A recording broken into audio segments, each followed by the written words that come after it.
Prices are rising across the globe, sending the cost of living soaring. So why is this happening, and what does it mean for you? The war in Ukraine seems a long way away from this beach in South Shields, but the soaring price of potatoes, fish, oil, the energy to cook them is in part due to that conflict. It's causing a cost of living and a cost of doing business emergency. But it's not just about food. Tourism, which is a lifeline to the Egyptian economy, is likely to be hit hard too. Around 40% of tourists who visit Egyptian sea resorts come from Russia and Ukraine. Before the Russian invasion of Ukraine, Zimbabwe was already battling a double-digit inflation, and these price increases are likely to worsen the economic outlook. The surge in energy prices and inflation, a global phenomenon affecting the entire world. Business on the BBC. Make the connection.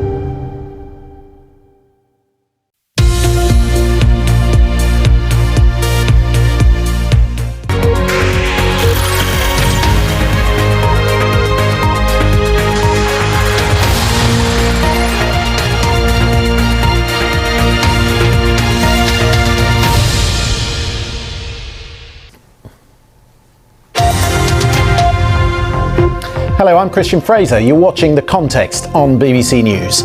The second front, NATO says it is concerned Russia is looking beyond Ukraine and is stepping up efforts to destabilise former Soviet states. The alliance says it has learnt lessons from Ukraine, but what can be done to shore up these fledgling democracies? A new milestone for China's rapidly advancing space program. 3 Chinese astronauts arrived to finish work on the new Tiangong space station, completed in just under 2 years. Tell me sweet little lies. Christine McVie, one of the iconic voices from Fleetwood Mac, has died, aged 79.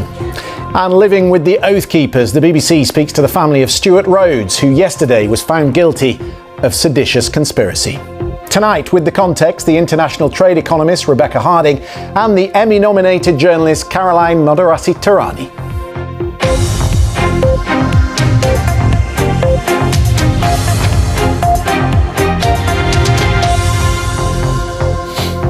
Hello, welcome to the programme. Alongside its vicious war in Ukraine, the Kremlin is renewing a long-time tactic in the former Soviet republics.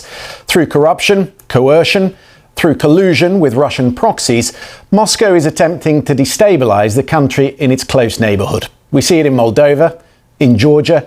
We see it a little further away in the Western Balkan. Indeed so. We'll have to leave it there. Mike Wendling, the piece is How I Escaped My Father's Militia. Do have a read about it online and watch the piece, which is on BBC World. It's really fascinating, how it affected Stuart Rhodes' family. Thank you very much for being with us. Do stay with us as we go for a short break. We're going to hear from Richard Hammond and his close death experience after that near-fatal car crash while filming for Top Gear. Do stay with us for that.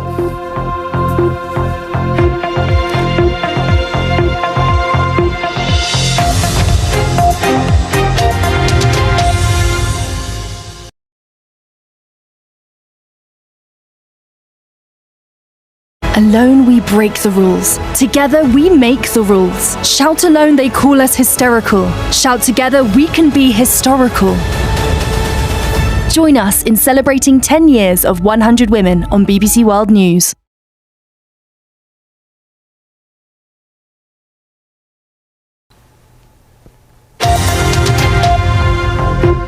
Hello, I'm Christian Fraser. You're watching The Context on BBC News.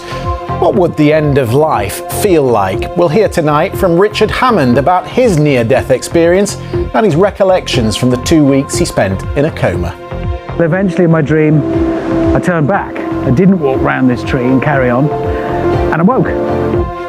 The Socceroos with the knockout punch. Australia dumped Denmark out of the World Cup and progressed to the last 16 and a game against Argentina. Tell me sweet little lies.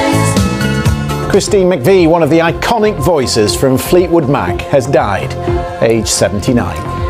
Tonight, with The Context, the Emmy-nominated journalist Caroline Modarassi-Tehrani and the international trade economist Rebecca Harding.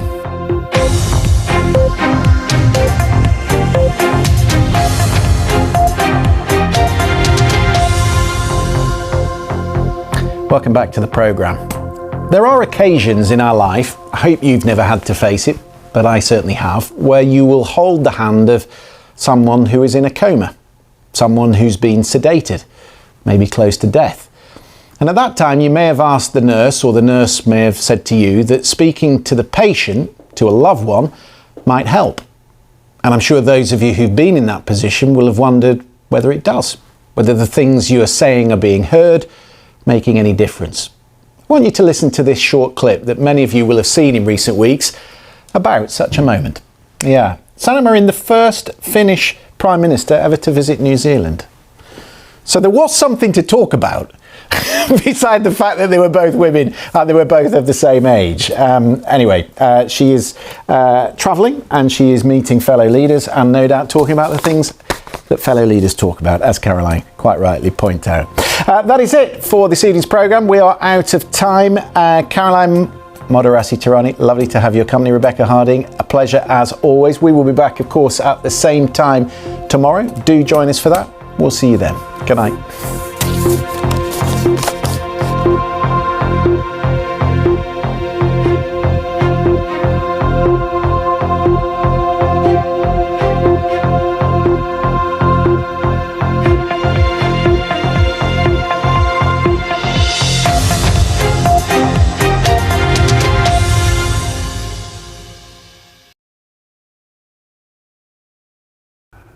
Hello there. It certainly has been a stormy start to the week across North America.